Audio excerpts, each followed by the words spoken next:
Here's another bike for you to ponder. This is my extremely luxurious early 1960s or mid 1960s Raleigh Ultramatic RM9, which I'm not actually sure the equivalent mobilette motorbike model, but it's got the excuse me, it's got the earlyish engine, but it's variated, and there's the fuel tank. Now, I bought this off eBay for £140, I think. I didn't actually buy it. It was a 30th birthday present for me, so I've had it 2 years. And it had an engine, and it was sold basically as, I'm not sure what's wrong with it. It doesn't seem to work. I got a receipt with it so I could keep the number plate that was on it, or at least apply for one. Everything was rosy, except it wasn't. This has been nothing but trouble, this bike. It's been an absolute nightmare, even the simplest of things. Oh, can't wait to get rid of this cold. So, from the start, the engine, on closer inspection, wasn't actually attached properly. It just had a bolt going through the top, it was hanging at the bottom. He said, oh, there's some fixings with it, I don't know how it goes together. That's because it was the wrong engine. It was the engine for a RM6, which aren't variated.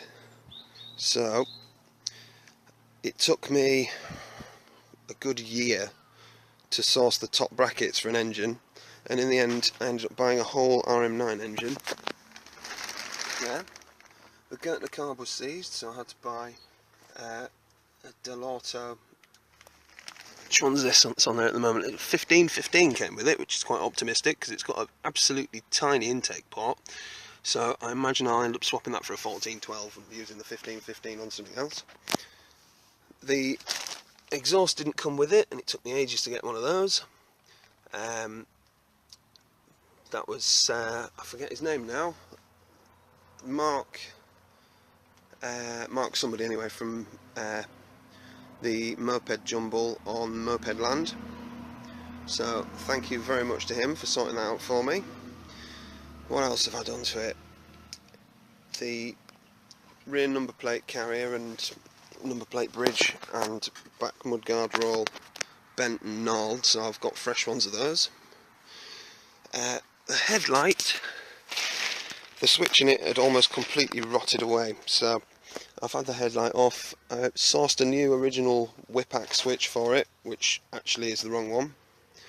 So I'm going to end up putting one of the little CEV generic ones on the handlebar for now, switch for the headlights, because otherwise that's not going to work.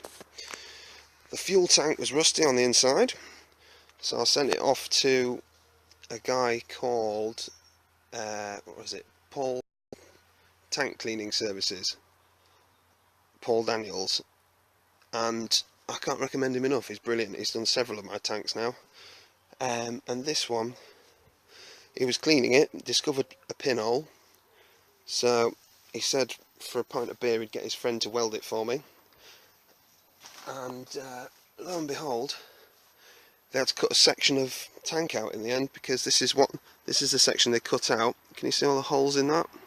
Absolutely peppered with holes. So he actually had to cut this section out of the tank, and as you can see, he welded another plate in. I've done a bit of bodywork on it with some filler. I resprayed it very badly. Interestingly, this is Royal Carmine Red, the original colour. That's an original Raleigh bit of paintwork there.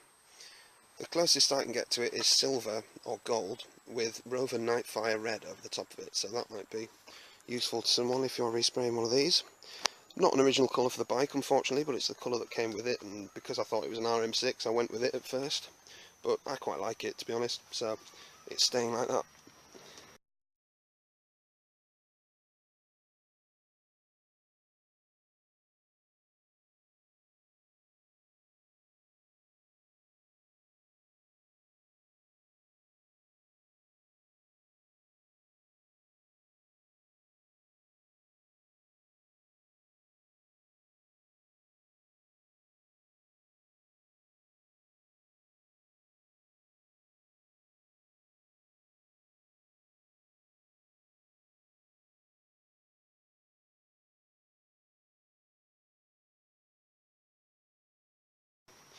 What other problems have we had?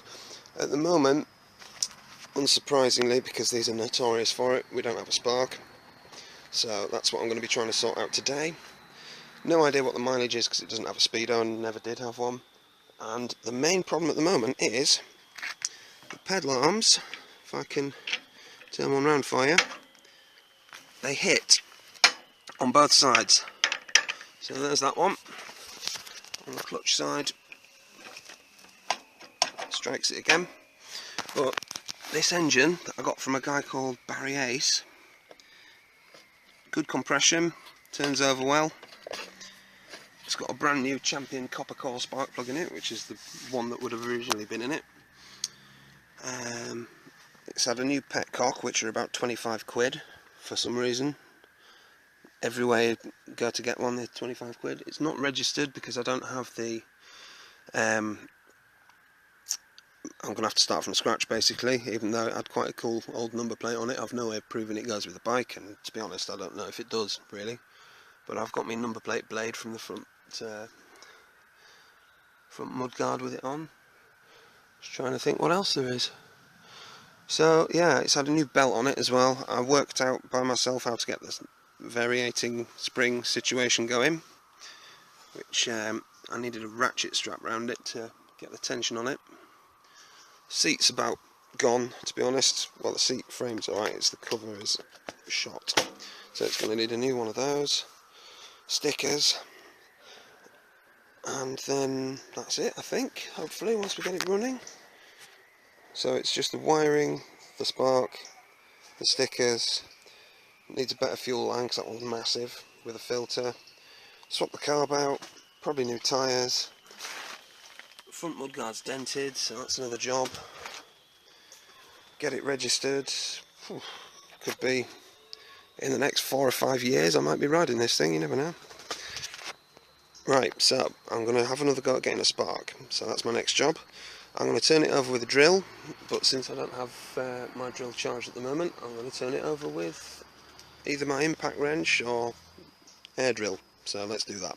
So the impact driver and the air drill were a bit too loud, so I've managed to charge up the trusty ancient DeWalt.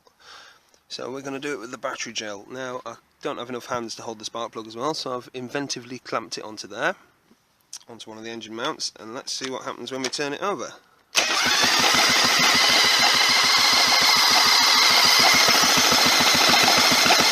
That'll be nothing then. So these things are absolutely notorious for not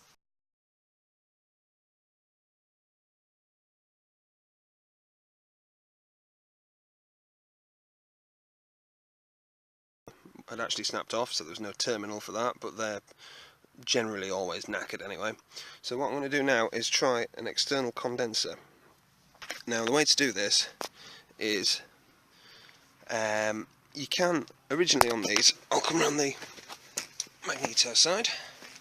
Right, on these the condenser is under the flywheel, which is a bit silly because it gets very, very hot and almost always they fail. Now you can spend ages putting a new one in where they came from. You can spend ages taking the old one out and putting a remote one in on the back of the flywheel, but it doesn't really matter if you leave the old one in, because you can just put one in line up here next to the coil, and you can see here, look, I've done a bit of fancy crimping, so it doesn't matter if it's before the coil or after the coil, as long as the outside of the condenser is earthed, which it will be because I've got a special condenser holder thing which is actually for Jawa motorbikes, but it was cheap, so I got loads of them. So I'm going to mount that up there, plug the original ignition cable into there, low tension, and the high tension one into there, or maybe the other way around. Either way we will have a condenser. Hopefully that'll work. If not, then it's back to the drawing board. Right, so here it is. Condenser on the side. I've had to sort of jerry rig it a little bit because I only had 2 female couplers, so there's a bit of solder holding that one together. Unsurprisingly, like everything else on this, this was not straightforward. I had to bend it and file the holes bigger and everything, but it is now on and ready to roll, hopefully. I don't have a great deal of faith, but you never know, it might work. This bike does seem to be cursed after all, so in goes that.